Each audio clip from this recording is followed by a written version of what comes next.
Hey, everybody. Welcome back to another episode of the Post Military Podcast. If you're new here, welcome and thanks for stopping by. This podcast focuses on giving people advice and stories on how to successfully transition from one chapter of their life to another. Specifically, right now, we focus on transitioning out of the military and into the civilian world. My guest today is Giametta.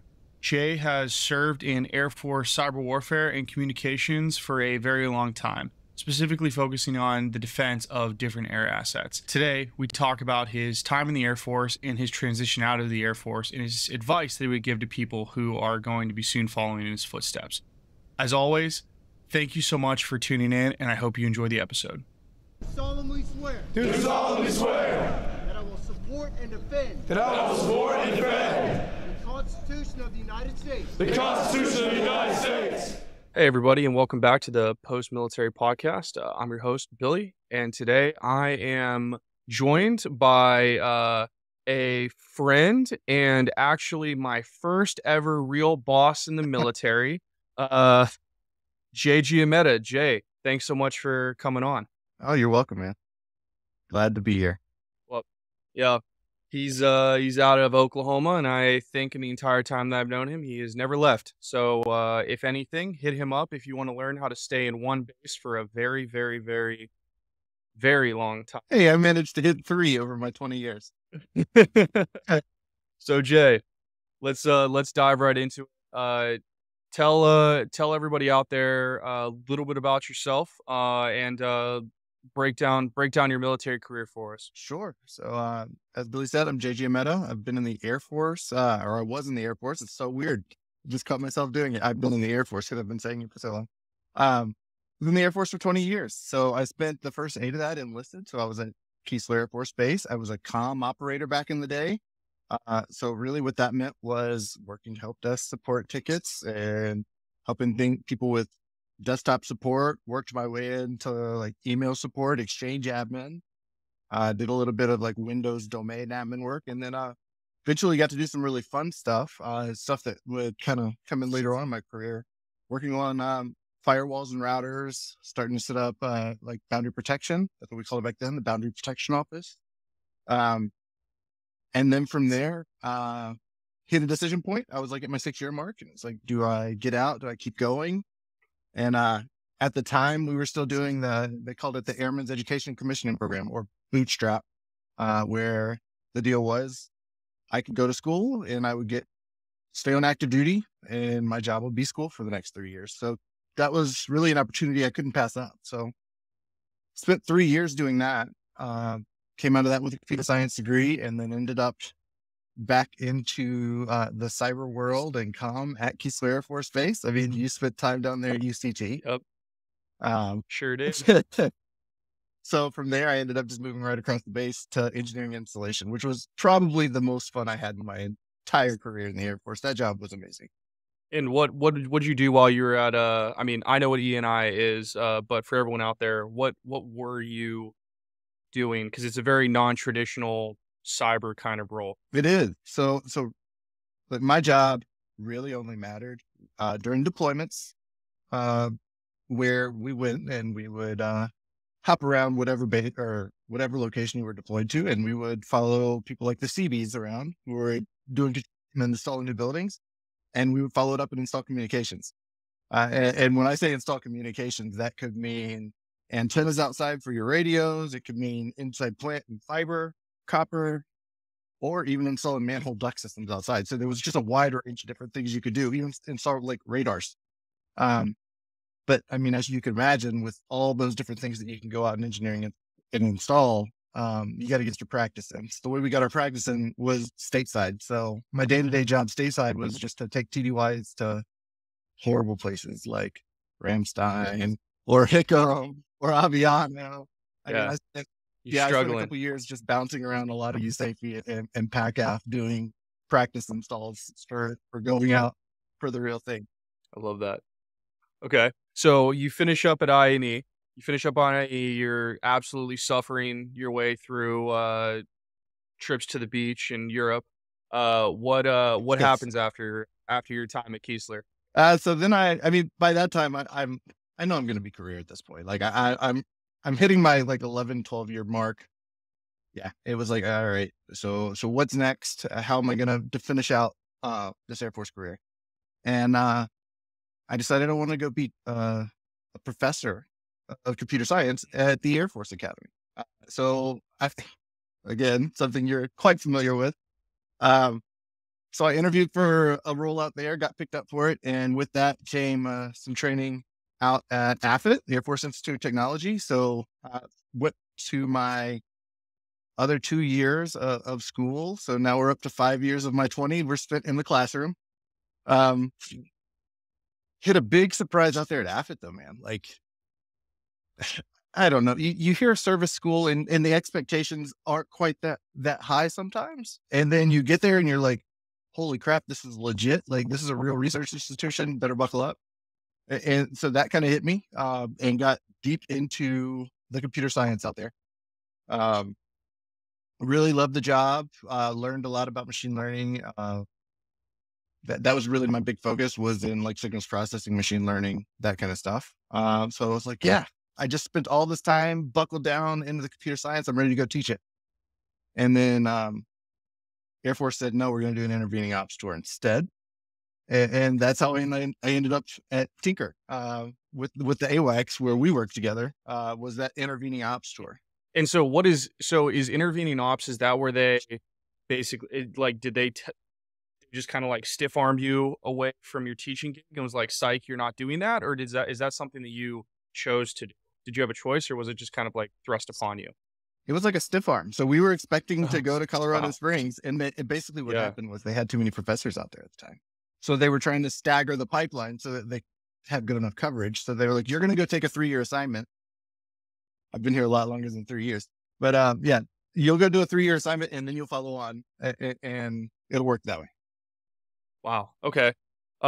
So going into what, I guess before we continue on for your time at in Oklahoma, what was it like? So at this point, you've really like context switched multiple times. You've gone from you're enlisted, now you're an officer. Or I guess enlisted, now you're a student, then you're an officer. And then you went from I'm building stuff to back to being a student, and now I'm ready to be an instructor. Psych. I'm I'm gonna go lead and inspire airmen out in Oklahoma. So how were those like transitionary moments for you within the military? And do you think you handled them well? Like what did that do for you as you were kind of going through your career? Uh, so I'll say there's always been like a common theme throughout my career. And it's one of the things, I mean, as you start to interview with Amazon, you start to piece together what's the theme throughout my career? Like, what's my story? How do I present myself? And so when I started to look back at the different roles that I've had, I've, I've been a builder the entire time, which is also like another thing that led me to Amazon. Um, was that's where I get my enjoyment. So even as an airman, the thing that really got me and the thing that I enjoyed doing back then was, oh, we have a problem that we've never solved before. I'm going to build a process to go out and do that. And then to make it repeatable. And so when you're an airman, the focus is that hands-on keyboard. Like I said, like big thing, like the routers, the firewalls, like building things out by hand. Now that switched a little bit as I moved on into the officer side, because now I'm not just building software, computers, or whatever. Now I'm building teams, but it's building. And so E and I worked really well for me for wanting to do stuff like that. And then the same on the software side. So as we're moving through this, there's been that switch where, yeah, I'm doing it in different ways, but I'm still just building. And then obviously, I built a lot in that coming role that we're about to talk about. That was one of the key factors there was, how do you build this new thing out? Yeah. I guess before we go into what you created while you were in Oklahoma, how did you emotionally handle that kind of final context switch of you thought you were going to go teach, now you're not? Like, was that hard for you to handle, or was that something that kind of just I'm in the Air Force, so changes of plans kind of go with the scenery. Us, I was bitter for a little bit there, but and again, you think you're going to this cool place. I mean, you're going to the Air Force Academy. You're going to, and like I had been gearing myself up for like almost 3 years. Like I'm going to teach, and so I was just prepared. And then to have that switch, I mean, it's something we do have to get used to in the military. Is all right. Planes change. The military needs you to do something else. It's all right if you're upset about it, but let's get over it and get going. And so that's kind of what my thought process was going into Tinker. And then it was an oh crap moment because my first role at Tinker was a flight commander type role. So that was the first time I had been a leader of other leaders. And so that was something to start to prepare for. I definitely think that one thing that you did really well when I met you was like you would have never known that you had just kind of gotten gypped out of this cool teaching opportunity because you were so incredibly invested in the airmen and the lieutenants that were underneath you. So I definitely think one lesson people can pull from you in this case is like if you're going to be in a leadership position and things don't go as planned, like you need to take it in stride and not let the emotions of that moment affect the people around. So, which I think is awesome. Yes. So, And thank you. I appreciate that. But yeah, that's, you just hit on a big part. Like when you make that switch into the officer side or in not just officer side. I mean, if we're talking now, we're talking about people transitioning. When you take that step into people management, it's no longer about you. It's about taking care of the people. Like it's a big difference in mentality. So yeah. so you get to Oklahoma. They put you in as a flight commander role, so you're a leader. You're essentially a second level. You're a skip level supervisor for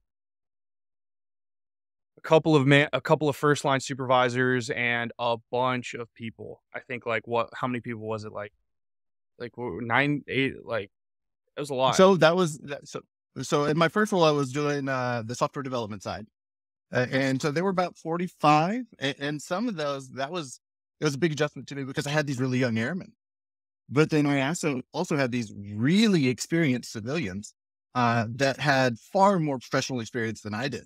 And so trying to work the difference there, not just how they got along with one another, but then how do I go and lead these civilians who have seen so much more than what I've done, and they have so much more expertise in this realm. That was a challenge to figure out. It was super intimidating. I believe it. And so once you finish your time in that software development, what happens next for you for the rest of your? Because I leave, I go elsewhere back to teach at the schoolhouse. What happens to you for your rest of your time in Oklahoma? So ended up doing a deployment, and I come back from the deployment, and this is another one of those situations that we were just talking about. I come back and I'm supposed to be leading another part of the organization, kind of similar to what I was just talking about, but it was like 100 people at the time. And again, if we're talking people management, a lot of people get wrapped up in the numbers. Like, oh, I'm going from leading 40 to 100. Like I'm progressing.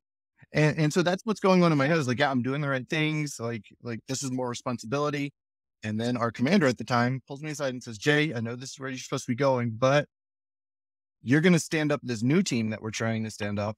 And it's going to have like 7 people to start with. And in my mind, I'm like, what is this guy doing to me? Like he just tanked my career. How horrible is this? And looking back at it, it was such a defining moment of my career. And like, even just prepping me for the outside and where I've landed now, if I hadn't had that role, like I would have been completely screwed. Like, so it was such a huge opportunity for me that I didn't see at the time because I was so caught up in just that managing more people, growing that way and just not in the right headspace, I guess. And so what was that role? Like, I think I really don't want to skip over for people like how big of a deal what you did was in terms of like cyberspace in the Air Force. Cause it's kind of a big deal. Yeah. So so we're talking about the E3 airborne warning and control system aircraft.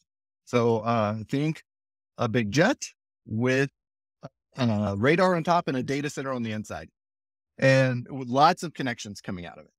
And what the Air Force decided they needed to do, and I'm glad they did, was they needed to figure out how to defend a network like that in cyberspace. And it's not something that had ever been done before. Like cyber defenders had never been attached inside of an aircraft before. And that was what was given to me. Hey, we've never done this before. Your people aren't trained. Put together a team and put together the training pipeline, engineer the solution as far as hardware and software go, and then go out and exercise it, make sure it works, and then we're going to put it into effect. And so that was a huge challenge. It took us about 3 years to really get everything stood up because, I mean, when you think about it, like there was data engineering involved with this. There was team management and team building because I had to figure out what the positions looked like before I could hire for them. And then even after I had the people in place, had them trained on the right procedures with the right equipment, I still had to prove that we were capable of doing the job before we were ever authorized to do it. So we had to get cleared by cybersecurity to do cybersecurity on the risk management side. So there were some challenges, which is proof of concept there. But what was really cool is like the month before I retired, I moved on to a smaller job after this, and I can talk about it a little bit afterwards. But to kind of round out that MDT story, or the Mission Defense Team, it was another name that we used for this.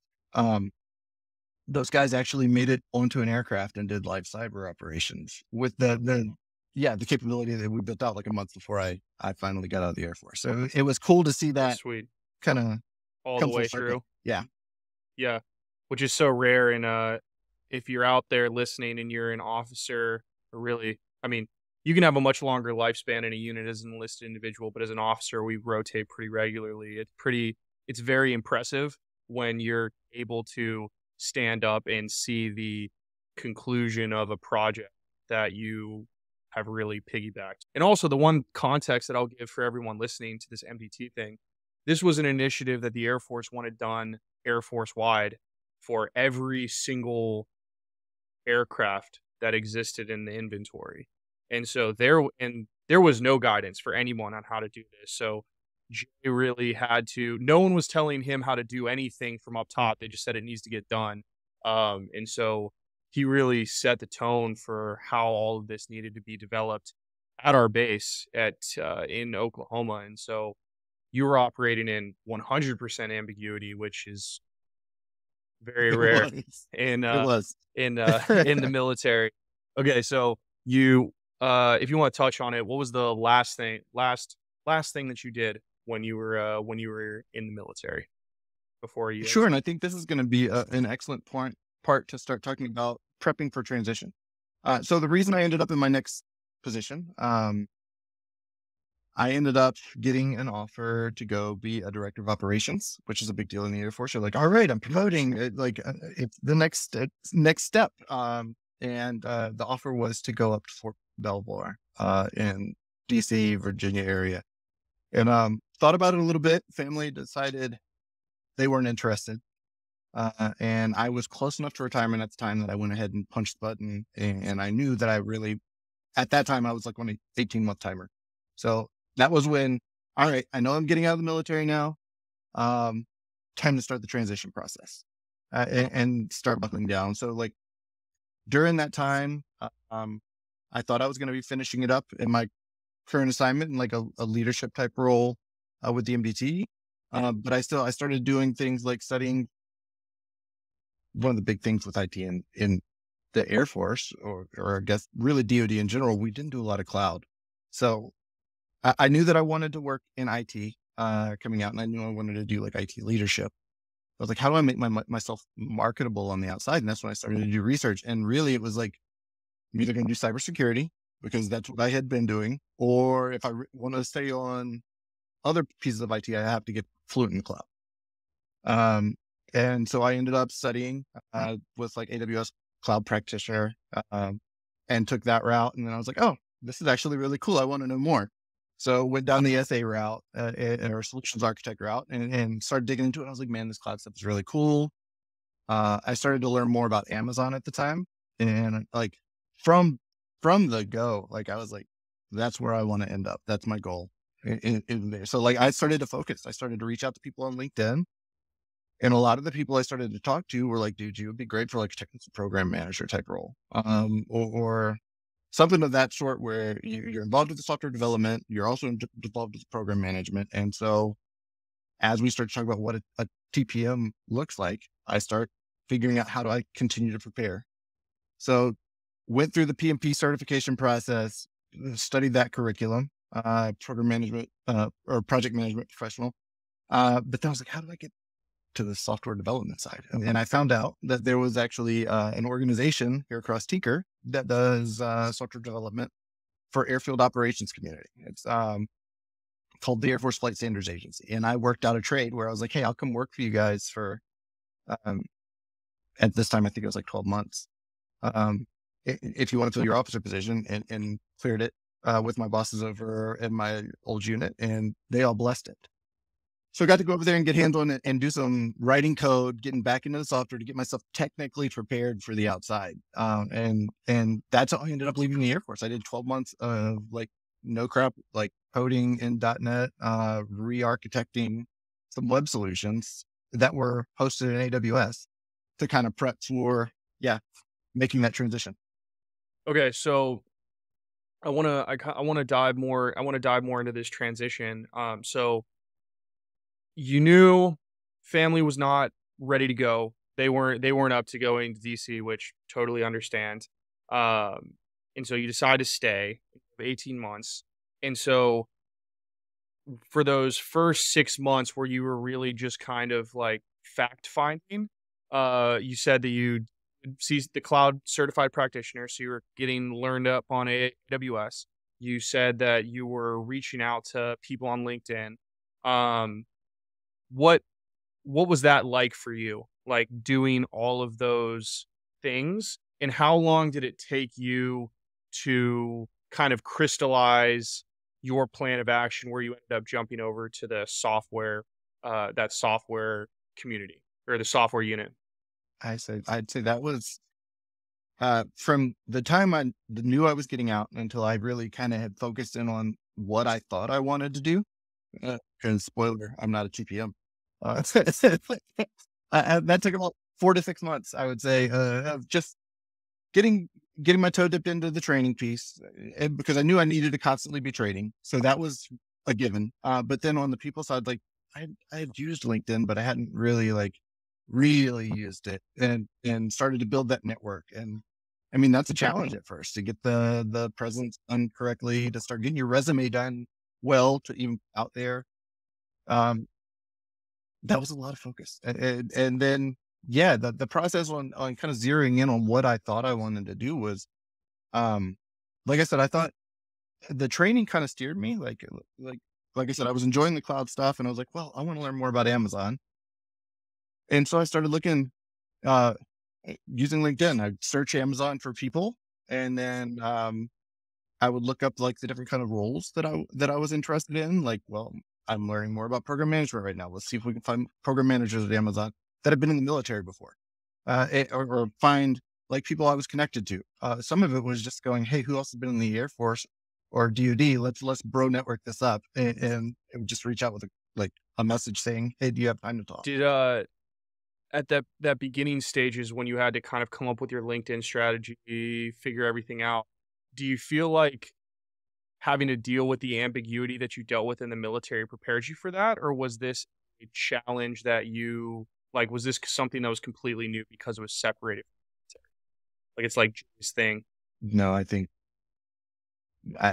you hit it with the first point. Like, we're used to, like, you get tasked with something, you make a plan and you go execute. And that was kind of how I treated this. It was like, I'm gonna fact find, and then based on the facts, I'm gonna go ahead and make a plan, and I'm just gonna execute it. And I want to have something in place rather than just kind of struggling with it. So that 100% from the mission planning and military point of view. Yeah, that's awesome. Okay, good.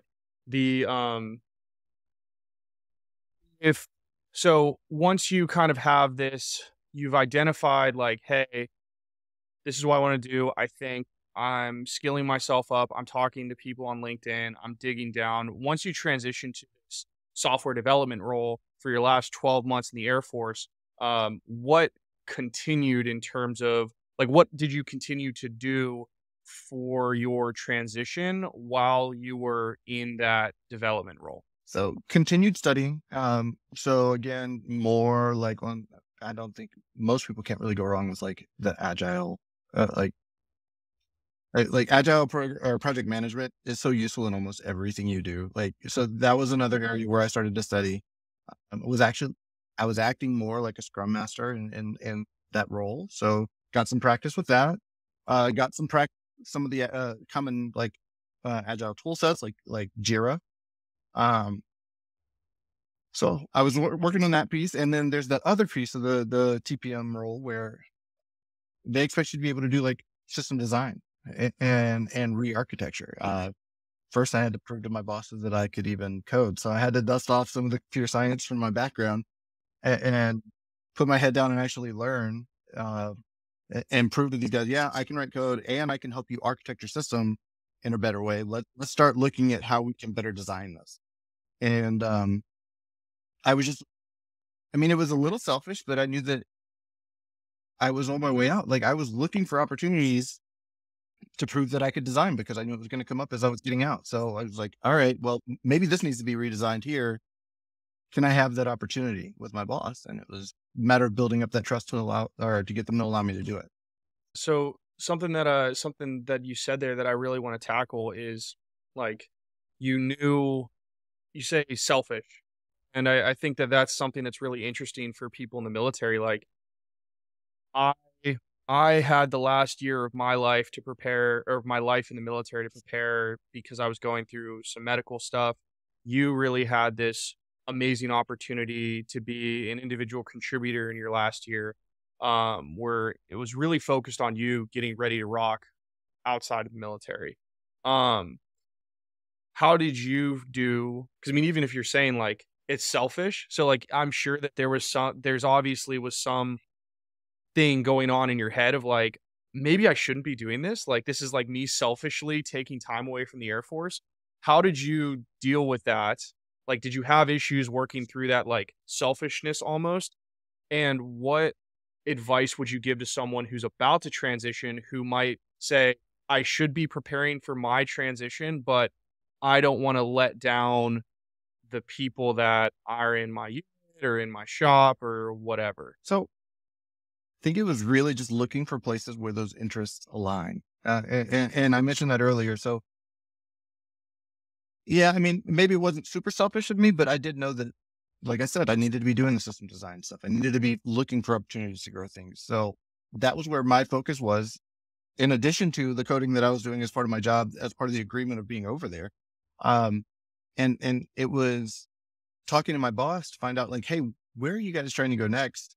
So that I could find where those things aligned, and then convincing my boss, hey, this is in your best interest. It's in my best interest. Why don't you let me do this? So I wouldn't say selfish in a way where I was just doing it for myself, because you're still doing a job. So it was finding just a way to get those interests aligned. It was the key there. So so you had 18 months to kind of prep for your transition where you were getting ready to go. Do you think that that was enough time? Did you feel prepared by the time that you exited? Or do you think that you could have done more within that time to prepare you more for your transition? I was overly prepared for the role that I'm in. Um, Okay.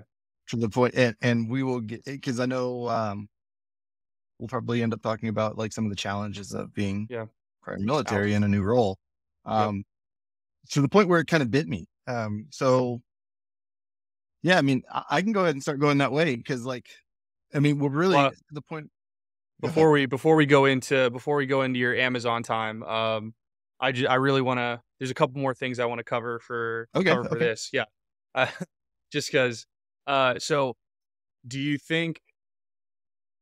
I guess knowing what you know now, I guess what do you then? I guess a better way to say it is, what do you think you did in your transition that like we'll get into the dark side of being overly prepared, because I had something similar happen in my job, but what do you think you did really, really well that set you up for success? in your transition that you would tell someone like, this is the thing that I did that you should do if you want to successfully transition out? Oh, I'm scared of this one because I feel like it's something that went really, really well for me. But I mean, I don't know. I'd love your opinion on it because I feel like it could also really, really backfire on somebody. And that was, I keep saying it. I put all of my eggs in one basket with Amazon, like literally. It was like, that's who I'm focusing on. That's where I want to go. So I spent a lot of time learning their OPs or their leadership principles. So for those of you guys who aren't interested or aren't aware, Amazon has a set of leadership principles that we really follow like day to day and it guides us on how to do our job. So that was one of the ways I started preparing was looking at those leadership principles and then tying them to things I had done throughout my career to go, yeah, like I have, like, this is an example of how I've lived this leadership principle throughout my career. And I spent a lot of time putting that story that I was telling you about earlier. I feel like that's where I spent a lot of my time preparing. And I feel like that it paid off a ton because when you get that story put together in the right way, when you're pulling the right pieces of your career together, Sounds great. yeah, it just, Yeah, you can sell people on it. yeah, it makes the interviews go so much smoother. So I would say that's the biggest thing from my preparation was getting that story put together and targeted for where I wanted to go. And I think that's great advice. Like, I don't think that anything about that is negative in any way. And for everyone who's listening, if you haven't transitioned yet, or you have and you're looking for a new job, one way that I'll round out Jay's advice is you really need to dedicate yourself to diving into the process of transitioning. So if you're getting out, you need to understand the process because no one's going to drive the transition process forward like you're going to drive your own transition process forward. And it really stinks because like you feel like you're almost at the end, but the only people that are actually going to pour energy into this final step of your military career is going to be you. Because if you just are like, I'm done, I don't need this anymore, no one's going to help you. Like, it's just another Tuesday for them. It might be the last day of your military career for you. So really dedicate yourself to the study and the research, which is what Jay did. And like he said, like maybe he was over prepared, but if you walk into that interview and you have taken the time to research the position, you understand what kind of company you're going into, you understand the role, all of that information informed Jay so that he could say, hi, my name is Jay, and this is why I'm exactly perfect for the thing that you need me to be perfect for. And that is such a powerful thing to bring into an interview because if you can just tell your story in a way that makes you sound like you're God's gift to technical program management or whatever it is, then your interviews are going to be like, we've got to hire this person because they know all of our stuff. They know exactly what the role is. They know how they fit within the role. Like it's really amazing. And it's a very powerful thing to bring in. So dedicate your time to doing the research and doing the learning, whether it's reading job recs, talking to people in the role or whatever. I don't think you can really be too prepared in terms of understanding what you're walking into. So that's the piece that I think is really important. So you interview, so you do all this prep, you interview, did you interview for a TPM role? Like, is that how that happened or what's the next step here? And before we even jump into that, I want to hit on one thing because it's something I wasn't super aware of. So we're talking right now, 8 months before my separation date. Is when I started interviewing. And I know, no. Oh no. Yeah. So people are Sorry. like, oh wait, you're too far out. People aren't going to be interested. And so like, I've actually seen some of the folks out there on LinkedIn go, you're wasting people's time if you're interviewing this far out. But some of the advice that I got from the Amazonians that I talked to were like, dude, if they want you, they'll wait for you. Period. Dot. Like if you impress them during these, they'll wait for you. And I actually talked to my boss about this over dinner like 2 nights ago. And he's like, yeah, they waited for me for like 6 months. So it's not uncommon. People just don't know it. My advice to people would be feel that out. Generally understand if the company can afford to wait for you. If you want to move fast and work for like a startup, they probably don't have time to wait for you. bigger companies like Amazon, they they just might. But definitely feel that out before you check. So that's the only caveat that I would put with that. So you interview 8 months out for a TPM role. Yes, Okay. yes, yes. And your reaction is the same reaction I got from a lot of people. They're like, "You're crazy. Like, what are you doing?" But and so that's at the time. All I could remember was like, I just need to feel like I've got something lined up. Like I'm almost 8 months out, and I don't want to just end it and not know where I'm going. And I know that's a lot of pressure that everybody feels at this point. And some people can get ahead of themselves. So exactly what you just said. Knowing the company that you're interviewing with is a big deal here. And so this was actually advice that had come to me from somebody within the company. So I felt good with it and went ahead and I made it clear. So as I was talking to the recruiters, like, I'm not trying to surprise anybody. I'm not available for 8 months, and they decided to go ahead and loop me anyway. So, yeah, I looped for a technical program manager position. So TPM in security. And then I also, was looping for, senior customer solutions manager, which is my current role. Um, and so I looped for both of them at the same time. So that was a cool thing that I didn't even know was possible. So I actually was interviewing with two different teams at once, one single bar raiser. So here at Amazon, you have a bar raiser to make sure you're better than at least 50% of the people that they've hired in the past. And you meet that Amazon bar. But, yeah, so going into those, I was doing that with two different teams, and I actually got to the point where, was able to, got the opportunity to stay in public sector. So my current position is in public sector with the federal government. And a lot of that decision coming out of those interviews was team field. Like, I got to interview with an account executive that I work with. I got to interview with my boss. And I was just so impressed with them being so down to earth, and they seemed like chill people. And yeah, it just seemed like a great fit. So that's another big part of the interview process. It's not just about you making sure you're a good fit for who you're interviewing with. It's the other way too. Like, you're going to get a feel for these people, and you should know if you're going to be a good fit for the team or not based on the kind of people you're talking to. I agree, and I think another piece of advice that I would give for people, I think what Jay just said is incredibly important, which is you're really trying out the company just like the company's trying out you. And if you give yourself enough time to interview, you're not going to feel pressured to take a job that you might not get a warm, fuzzy feeling from. Like, a lot of people, if they don't take the time to research and interview and they give themselves that space to actually do it, you might get a job that you don't like, but you have to take it because you're like, oh man, I get out in 3 weeks and I don't want to like have a paycheck. So do yourself a favor and start this early enough that you can actually feel everything out um before you like have to make a decision, which I think is something that you did really, really awesome. Um when you were talking to these when you're interviewing with these different individuals, did you find it hard to translate your military experience into something that was understandable for people who might have never served? Oh, I started that process super early.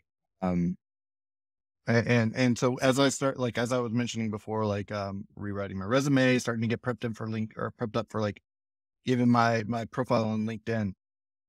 As I was doing that research, I started to find, hey, it's really important to not be like, I was a flight commander. Like, I was a director of operations. No, like, director of operations might translate a little better, but the other one's not so much. I was an NCO in charge. Like, you have to figure out like what it was you were doing, like how that translates to the outside world so that people understand it. I spent a lot of time, mostly on the resume side. And even before I started, like I said, prepping like how I present myself for interviews, uh, trying to translate those military jobs.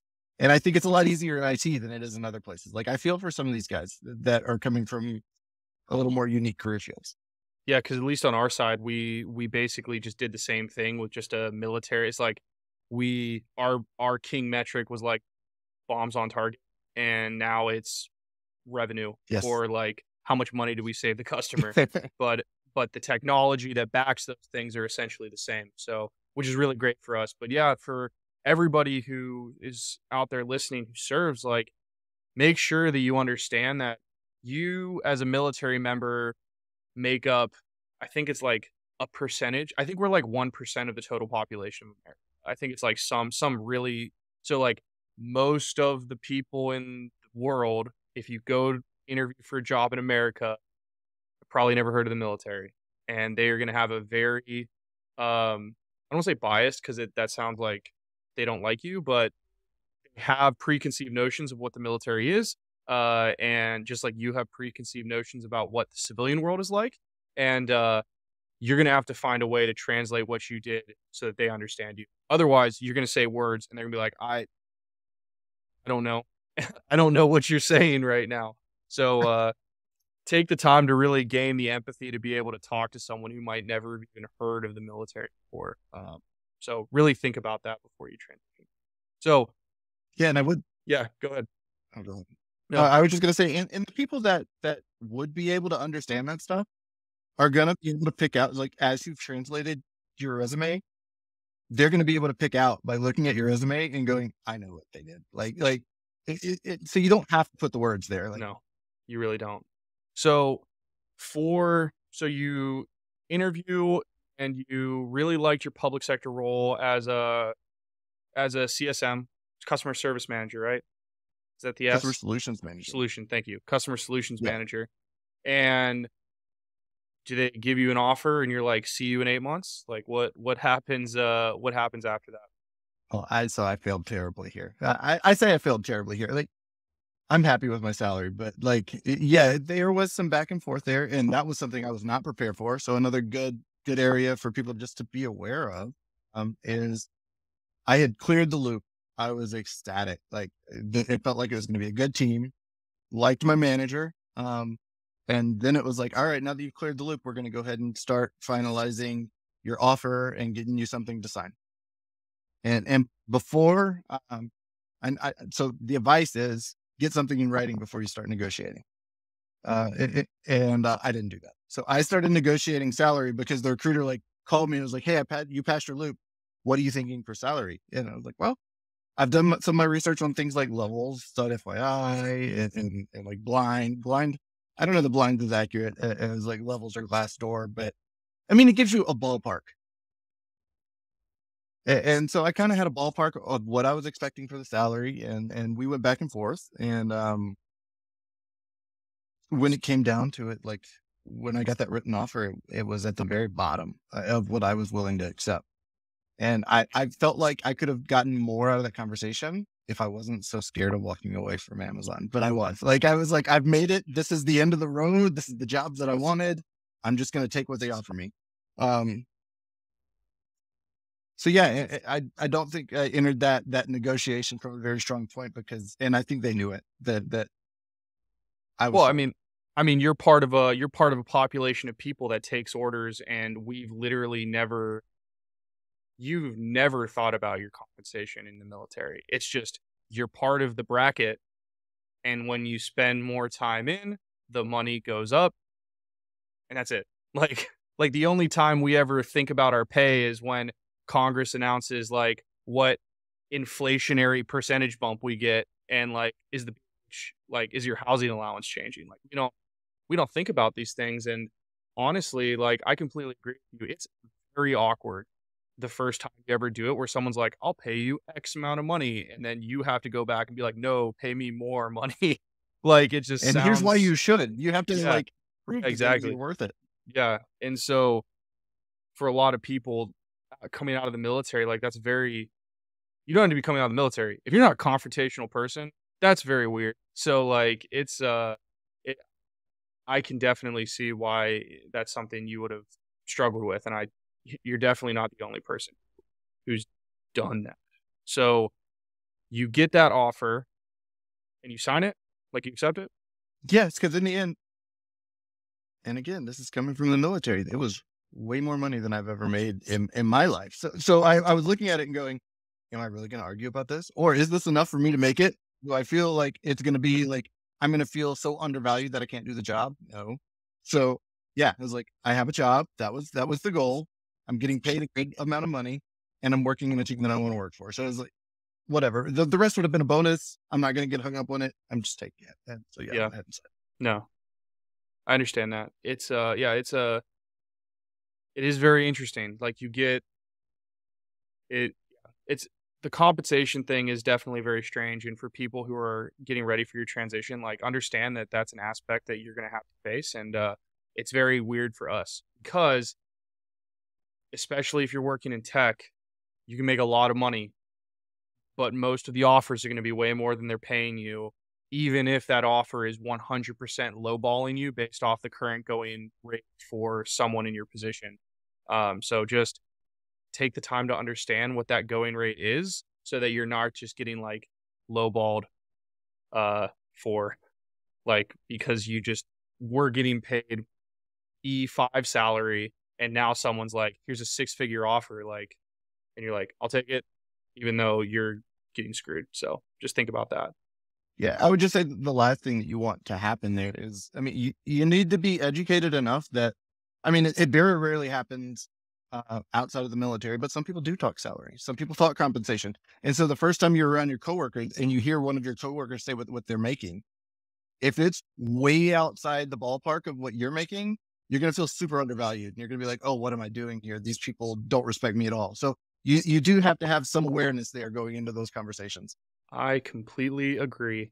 So for you, so you accept your offer, and so then what'd you do for the last 8 months of your, I guess, 8 months of your time in the military? Did you just like do that Dave Chappelle thing where he ends up marrying Oprah and you just stop showing up to work, or like what happens there? So my boss was actually really cool. So I'm talking my boss, both of my bosses were cool. My last boss in the military and my current boss with Amazon, but was doing like bi-weeklies with my boss here at AWS. And we were just talking about the future and how I could prepare. And I was like, hey man, like we do this thing with the military called Skill Bridge, it's corporate fellowship. Can do up to 6 months to start preparing for the role. I was like, maybe there's a way that I can give you something back for waiting so long on me. Maybe there's some way I can just start training. And so I started looking into it. Amazon only really worked with like hiring our heroes. So we're talking a 3 month fellowship at that time. I went ahead and, man, I feel for some of these guys that are trying to reach POCs for some of these places. Cause like getting a hold of a person instead of just a random email is so difficult. And that's where it comes in handy, just knowing the right people to talk to. Because I actually found, like the AWS POCs for hiring our heroes through my current boss. He was like, hey, well, these people here within Amazon. And then once you start talking to a regular person, it's like, oh, now I can explain my situation. I've been hired. Is there anything we could do to get a fellowship? And they were like, yeah, you don't even have to do the real hiring our heroes process. You'll automatically get selected since we've already picked you up. Talk to this person and hiring the heroes. So it was like a backdoor. And then all of a sudden I was into the hiring our heroes program with an Amazon fellowship, which is not the normal case. I don't, and I hate it because some people will ask me like, hey, how do I do a hiring our heroes with Amazon? I'm like, man, I don't know. I did it completely backwards. Get hired by Amazon and then go do the fellowship. That's the best advice that I can give you. Yeah, that's, I mean, it sounds funny. Yeah. But I do know the POCs to get you in the right contact with. So like I had somebody reach out the other day and I was able to forward the information to a hiring manager. So use the bro network. If you're trying for one of these positions, we can help you get in touch with the right people. 100%. And yeah, that's a major call out. Like, reach out to veterans. We've all been through the transition process, so we're going to help. Like, we understand what you're going through. So, make sure, like, you served your country.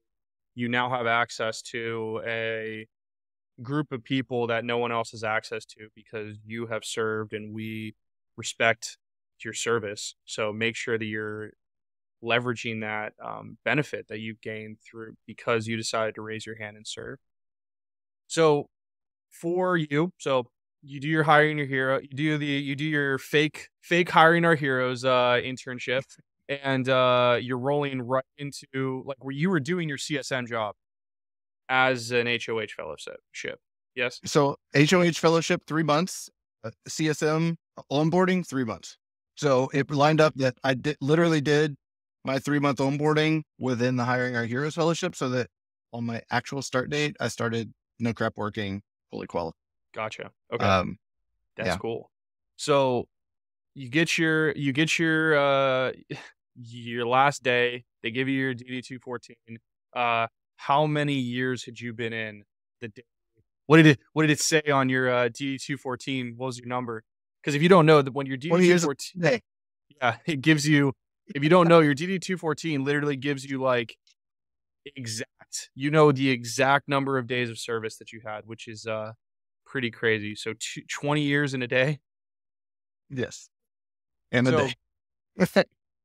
now I want to get into something that's I think untalked. Everything that we talked about up until now I think is pretty common. If you listen to a podcast or you do any kind of research on what people like, what you want to know about, people are transitioning. They just need to get to that finish line. They need to get that DD-214. What I want this podcast to inform all of the listeners out there, and I mean you hear me say it all of the time in every episode, like there is a significant piece to this transition that exists post you getting your DD-214. So for you, Jay, you gave 20 years of your life to the military, in service to the nation, doing really awesome and a very diverse set of cyber things for the Air Force. Um, how did it feel for you, like 20 years and 2 days later, after you swear in, you're not part of that anymore? What what was that like for you? Can't even like it's so hard to describe it. And I would say for me it hit a little bit earlier, before I even got out because I had built a really tight knit group at our last unit. So if you hear me say like ACNS, like the last place that we worked together, and that was that military brotherhood. Like you're close with everybody. Like you go out on the road with these people, you deploy with these people. Um, like you get to know them year in year out. So for me, when I left that unit and started working for the Air Force Flight Standards Agency, which was all civilian except for me, I was literally the only military in my office, and we were all working from home because of COVID. So like it was when I lost like that I still like get the urge to drive to Tinker and go see the old team, and the problem is they're all gone. So again, that's the other thing with the military that they PCS and they go on to the new assignments. So yeah, it's super sad. Wow. Buzzkill. I mean, It's yeah, I mean, it kind of is, but I mean, at the end of the day, like, I think the reason why it is so sad is because the military you get a lot from the military. Like, your entire life is kind of dictated by this thing, and you meet some amazing people, and you get to do some really cool things, and then it's all gone. And so much of your identity as a person is wrapped up in that, whether you think it is or not, it is. And then all of a sudden, like, it's not that thing.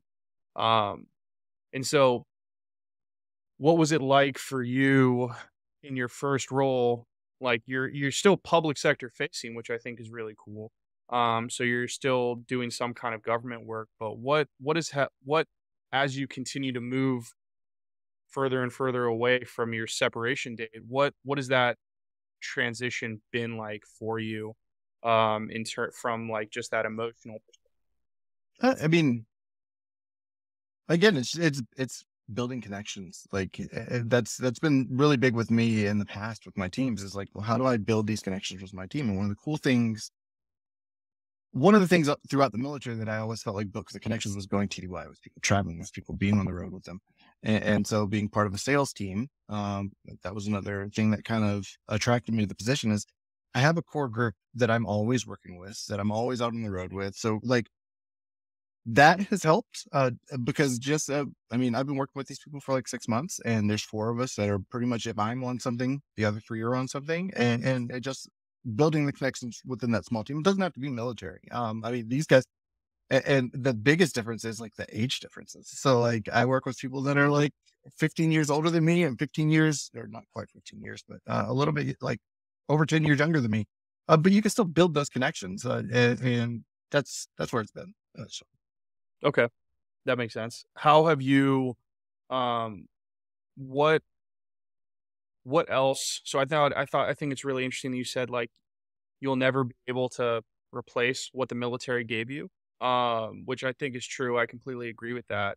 I think that one fault that people have is they think, well, the military was my job. Like I was a pilot or I was a software developer or I was this. So I'm just going to get a job that is that thing. And then I'm going to find some level of, I'm going to replace this like thing that I'm missing, which I think is false. So how outside of your job, how do you think what have you done to kind of find some approximation of what you don't have anymore from the military? I think you'll hear a lot of people say this, and it's related to what you're doing right now.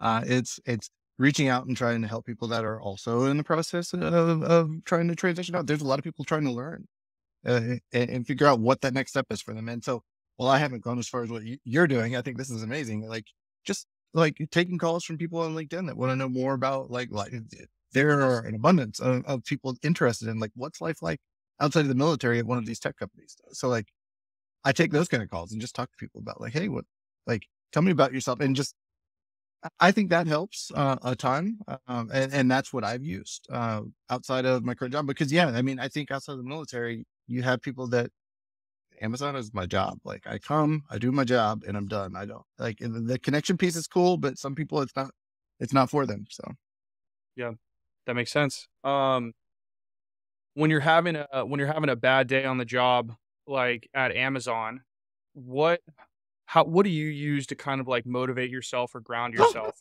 Because I am sorry, you're good. guys. No, you're good. Hello, Jay's dog. So how do you ground yourself? Because in the military, I think we had two really core principles that we could ground ourselves in. Like whenever the Air Force doesn't send us to the Air Force Academy to teach, which is I can't leave. I signed on to a contract. So like I might not be able to just dip. And two, everything that I do in some way that is in service of the defense of the nation. Like we can all do those mental gymnastics to say like I'm sweeping a road, I'm defending the country, or whatever like ridiculous thing. So now not only are you not defending the nation, but you can leave whenever you want. So like what do you use to kind of ground yourself in those moments of like, okay, this job's not that great. Or those moments of just like, ugh. I can't say that I've come up with a great strategy for it so far. It's been a challenge and I felt it. And on a related note, like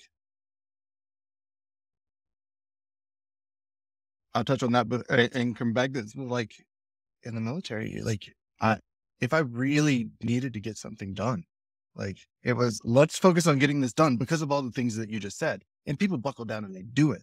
When you're in a role like I'm in right now with sales, and you're working with a customer and you're like, these people just need to get crap done. Just like do it. And you can't just tell the customer that you're working with, hey man, like you're giving me a bunch of excuses. Like you could just do this. So like having to kind of put that PC, like, I mean, I'd say mask, but like, yeah, like I am understanding that I am now in a corporate workplace and I need to like chill the hell out and like have some patience.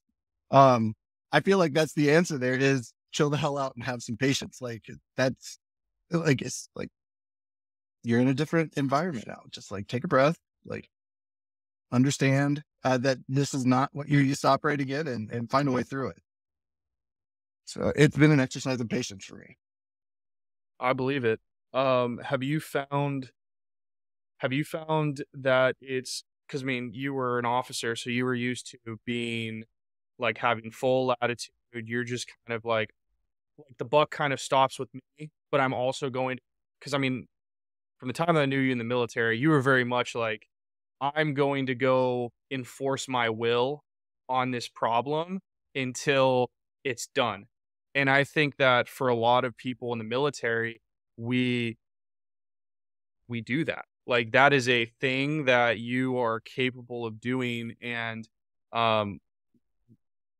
with individuals in the military, kind of like you just said, like there really is, you really do have the ability to be like, we need to get this done. So we're going to get it done. And like, someone's like, I don't want to. And you're like, shut up. We're getting it done. Like, and especially as an officer, like that's you, but now you're an individual contributor. Uh, so what has that transition been like for you where you really are singularly focused in the civilian world, whereas as an officer, you really could kind of stick your nose into everything because we never really had this like guiding purpose. So like, how has that transition been for you where it's really like, hey, you solution stuff for customers. That's it. So the willing thing, like you mentioned, like, yeah, I pretty much could just will things into existence with the way on the military side. Um, I will say that happened more, like I tried to focus that more up than the people I manage. So it was, all right, the people I manage, I need to really figure out how to influence them and get them bought in. But I didn't have a whole lot of, I mean, you know this. I didn't have a whole lot of patience for people or blockers that were at the same level or above. It was like, I'm just going to bulldoze it and will my way through this. That's the part that I've had to temper on the outside is now I have to rely back on some of those things that I learned how to do with like my reports and work on that influence. But instead of influencing down, one of the things I really didn't do well in the military was influencing up and not just being that rock um, or a bull in a china shop, as I was called a few times. Um, but yeah, it's figuring out how to spin that influence in a way that gets people aligned with you, and that has been a skill that I have been focusing on picking up and refining since my time at Amazon. It's so critical, especially in a sales role. Like I mentioned, I can't make my customers do anything. Like it's literally like, this is in your best interest. I need to make you be aware.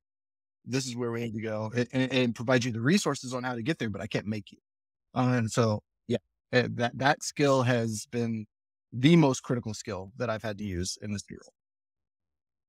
I found it very hard sometimes in my current role because I'm now an individual contributor. Like I I see managerial processes and I go, "Oh, I could fix that." Like cuz that's just how I thought back in the day in the Air Force, and now I'm supposed to think like very tactically, and it's hard to pull myself out of what I was and accept this is what I am now. And so that's that's definitely something that I'm still working through as I'm working on my transition. So I'm just really curious how other people like handle that. Well, I told you I Um, had some challenges. So that was one of yeah, the challenges that I've ran into here at AWS. yeah. What what are some other challenges that you feel like you've encountered that you would want to highlight for people who are listening so they can possibly not go down the same paths? Okay. So, I mentioned earlier that like my onboarding time for CSM is 3 months. So I walk in and I'm like, 3 months to do what? Like write a few papers, put together a presentation. I could do that in like a week. Like, why do you need me to take 3 months on this? And so I start knocking the things out and like, I'm not pencil whipping anything. Like I'm not just breezing through, but I had done, I had done a lot of research on Amazon. So like leadership principles, I was like, got this, like, don't even need to worry about it. Like, yeah, check. Um, and I had done a lot of research on my position. So I knew a lot about it coming in. So what was supposed to take me the first month of doing like my essay, like First day. study, like seriously, like within a week, I was like, all right, I'm done. And so I had an interview, with my skip during my first week. And she was like, how are things going? And I was like, well, it's slow. And she was like, what do you mean? I was like, well, your process is slow. Like I don't think this should take 30 days. I'm being honest with you. I have everything you needed me to have done in my first 30 days done within a week. And I had like it just did not come across well. So now my skip, who this is my first time talking to her, by the way. Like she had been talking about how she enjoyed radical candor and she wanted to have the pushback. So I was like, she wants radical candor. I'm going to tell her process is broken. So maybe not the best way to come across to your skip the first time you talk to them. And then she was like, well, I have concerns. Like now I'm concerned, that maybe this isn't the right role for you. Like, it's not like maybe you should have been looking as more of a management role because some of that came up during that discussion. And, I was like, look, like, I promise you, I'm focused on the things you want me focused on. We're aligned. It's just like, I did a lot of preparation for this beforehand and I'm like ready to move on to the next thing. And so she didn't believe me. And so she was super concerned. Um, and so when it came down time for like that first, like almost like graded check during the onboarding, we call it like, for us, it's called an AC1, Austin CSM1. Um, it was a graded assignment where like I had to write like a 1-page narrative and talk about like, what the CSM role was, all those things that I said I had done in a week. I got graded on it. And so I had this paper due and it was supposed to be like with my internal team and maybe my boss. Well, my skip shows up. And she is grilling me on it. So the good thing was, I was able to answer all of her questions. I was able to prove that, I was capable of doing the job and that we were aligned. But really what I ended up finding out was her biggest concern was that she thought I was going to burn myself out. She thought like, okay, well, this guy actually did do all the work in a week. It was supposed to take a month. Do I want somebody working for me that isn't going to pace themselves and is going to work themselves into the ground, to the point where they quit? And so that's a huge concern with prior military guys, because we do that in the military. We're under resourced. We have a mission that's a no fail mission. So it's like, you figure out how to make do with the resources you have. And so when you carry that in with you in the outside, they look at you as a risk. They're like, well, now this person is running a risk of burning out and leaving us, having to hire somebody new and spin them up, down however many months that they spent into me. And let's say I do succeed and I'm trying to just go above and beyond. I'm working weekends, I'm working evenings. And I'm not saying it's like this with every team, but with my leadership, they were like, well, if you're pulling that kind of weight, then I'm not resourced correctly. Maybe I need another position. I need more headcount, which before this year was okay. They could ask for more headcount, but, yeah. But yeah, they looked at me as a risk. And so that was something that I had to check myself on. Yeah. And I think, something that I want to add to that, I think that people don't think about in the military is like, we are very much so not just your primary role type people. You just take whatever is given to you. Like you show up and you're a first line supervisor, or you show up and you're an individual contributor. You're in the military. We just get all this added stuff too. Like you're a programmer, but you're also the facility manager and you're also doing PT tests and you're also doing this, or like you're an officer, but you're also the safety rep for the squadron and you're also this and you're also that.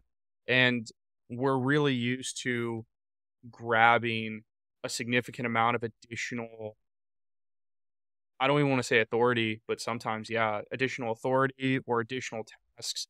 And we just feel like that's what we need to do. And so something that I've really struggled with is like, someone's like, here's your job. And I'm like, this is a single threaded task. And they're like, and that's what we hired you to do. And I'm like, and so then I'm like, well, this can't be it. This literally cannot be the only thing. Like, when are you going to tell me that I'm in charge of PT testing the rest of the consultants in the group or something like that? So, when you're getting out for your first job, just be really aware, like when they say they're hiring you to do this one job. Yeah. Yeah. That's it. Like that's generally it. And, even if you like believe them or internalize that, it's really hard to actually believe, internalize it. So just understand that that's just another piece of separating your identity from like military you to like civilian you. Like we're just used to taking and taking and taking and taking, and then also telling people that their processes are busted. And that's just not what it is out here. And that takes an adjustment period. That's where that just kind of has to happen. So any other challenges that you'd want to highlight, or is throwing down with your skip level like the king of I conflict? mean, that one was pretty bad. And I will say, like, what I'm like almost 6 months from that time now, and it's just now to the point where it's like I feel like I've repaired that relationship with my skip because I got off to such a rocky start with them. Uh, It was I do not recommend. Yeah. Yeah, no, that's, well, thank you for being willing to share the story, 'cause, that really stinks, and, I'm sure, hopefully, that will help some people who are making that transition, like, really take time to understand where they're at and find contentment in the role that they decide to get hired in, and not just try to run in and break things just because, like, um, yeah, I think, and something that I'm interested in getting your opinion on, how has it been with you getting hired into a role, and you're working with other veterans too, so you can speak generally as well if you want. But so in the military, you're coming in with 20 years in a day of what I would say is very, very hard earned technical and managerial experience in the military. You get hired into a job and they're looking at you as like you're this brand new, doesn't know what he's talking about, who has qualified for the role because you hit the requirements, but you're very unproven. And people view you that way because you're in the Yeah. military. Um, how have you dealt with, like, on one hand, like, you're bringing in this, like, you're bringing in like an adult human's worth of experience in one organization into this role, but you're also viewed from people in this new organization as someone who has not necessarily has no idea what you, but you're relatively untested. Like, how have you balanced that out? I see.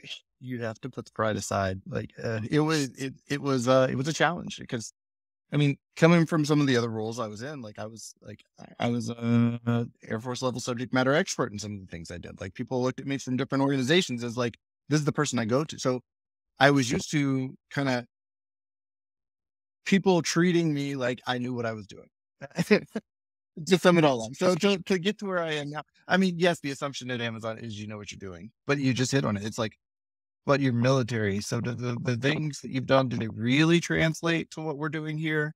Like, and it's more like, okay, show me. And that's really been my answer. It's like, okay, like I already told you, like I didn't feel like the job was like something that I couldn't do. It was all right. I just got to put my head down and do it, and I'll let the results speak. And that's really what it was. Is like you swallow your pride, and your results will speak for themselves. And that's kind of how I dug myself out of the hole. Like with my skip was once they saw my work, then they were like, okay, I can depend on this person and kind of pulled back a little.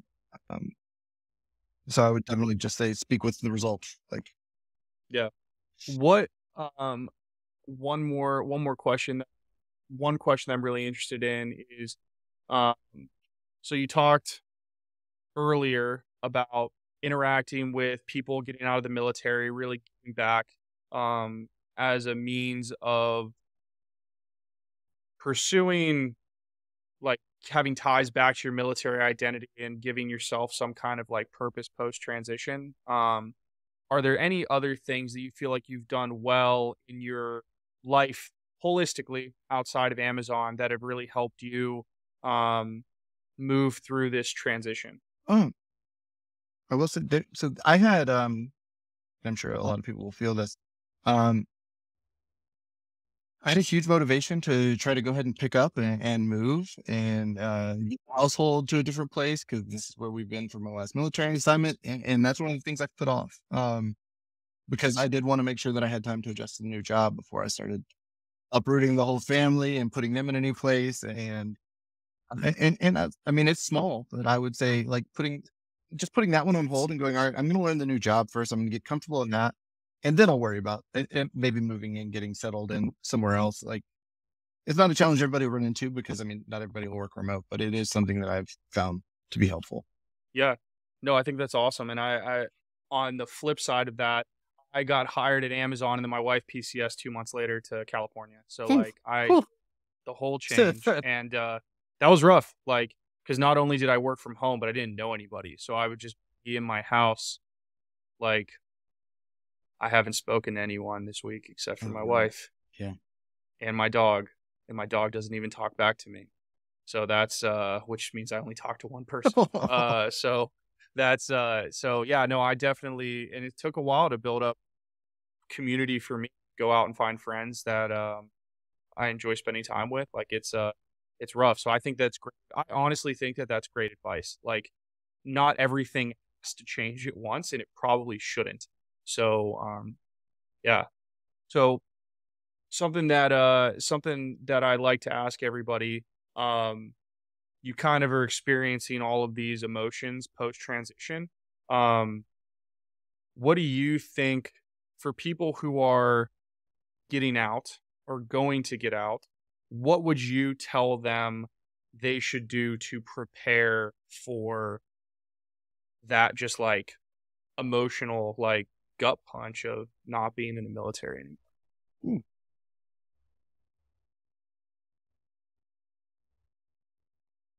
It's so, I mean, it's a lot of what you just said. It's building up that community. Like, don't let the military be the only thing in your life, up to the point where when you get out there's nothing. So I think it comes down to the preparation piece. Like for me, I was focused a lot on the things that I mentioned earlier. And another piece of that is also preparing yourself on the outside. Like, luckily I've been here for 6 years. Like, so I had a little bit of a system outside of the Air Force and the military to come back to, uh, when I made that jump.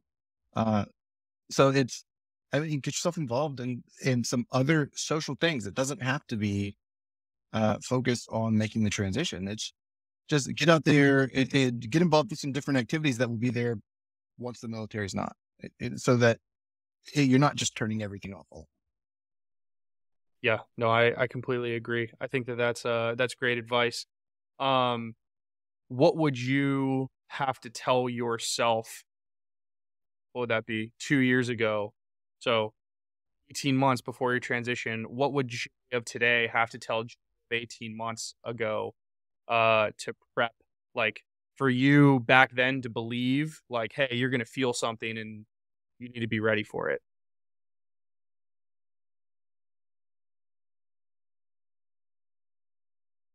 I don't know. Like, I don't know that it would have taken me a lot of, like, I valued that so much, like that time throughout my career. Like, I always knew that the people were the reason I was there. Um, but as far as preparing for what it was going to feel like when it was gone, like, I don't know what I could have told myself on, honestly, because it's just, yeah, I'm sorry. I don't have a better answer for that, but it was not No, like I anything I've felt before. yeah, I don't think, I mean, like it, no one's really had a good answer yet. So It's a that's hard question. It's a yeah, very hard question. yeah. I'm hoping that people will hear that enough on the pod that it starts to sink in. But I agree. Like if someone would have told me, hey Billy, um, if someone had told me in January of 2021, hey, January 2022, it's going to be a wrap for you, and you're not going to be in the military anymore, and you're going to feel real bad about it. I'd been like, I'll be fine. And then if someone would have said, hey, you would have transitioned really well and you got a job at AWS and you're going to be making money and you're still going to feel really bad about it, then I would have been like, you're crazy. But here I am. So yeah, I think the thing to kind of impress people is even if you crush this transition, like you're still going to experience this thing. It's the thing is the loss is completely devoid of your ability to transition well. It's going to happen, and you have to understand that. And you might not be able to prepare for it, but at least you know it'll happen. So when you transition out and you go, I don't have to move anymore. I'm making good money. I don't have to deploy. I'm not doing any of my dumb military things anymore. But I'm still sad. Why am I sad? I think you might be able to have an answer for it, which I think is good. And one of the things I've considered doing on that part, just Mhm. to hurry up and throw in, is Oh uh, no, please. it was that mentorship and the teaching. So I mean, you were an instructor during your career. That's a huge piece to try to fill especially when you're in an IC role and you don't do that anymore, is being able to mentor people that are new to the job, people that are new to the Air Force. Like, I loved that part of my job. And like, one of the things I've considered doing, and I've actually reached out here locally, is to start adjuncting at a local university to try to get some of that teaching and mentoring back. It's definitely not going to be about the money. But yeah, to try to find some time to do that. Now the challenge is finding the time. But it has been something that I've considered and kind of started to explore. That's awesome. Well, good luck. I hope you find a role that fits what you're looking for. So last question, and then I'll let you go. Any save rounds? What would be your final piece of advice to anybody transitioning out of the military? If you tell them one thing, what would it be? Talk to people in the roles that you're interested or that you think you're interested in, because you might not be. Like, you might have heard that this role is cool. You might have read about it because job descriptions sound cool on the internet. Talk to somebody that's actually doing it in a company or organization that you're interested in working with to figure out what life is like in that position, to really understand how your skills align to it, to make sure you're applying for the right job, but then also to make sure it's a good fit for you. Because I had several of those conversations over that period of time when I found out I was going to be leaving the military to when I actually did, where I had former military members, some not military members, kind of help guide me in what I was looking for to help zero in on the kind of roles that I really did want to work in. That's awesome. Well, thanks, Jay. Thanks so much for coming on. Everybody out there, thank you so much for listening to another episode of the Post Military Podcast. And we will see all of you on the next one. Peace.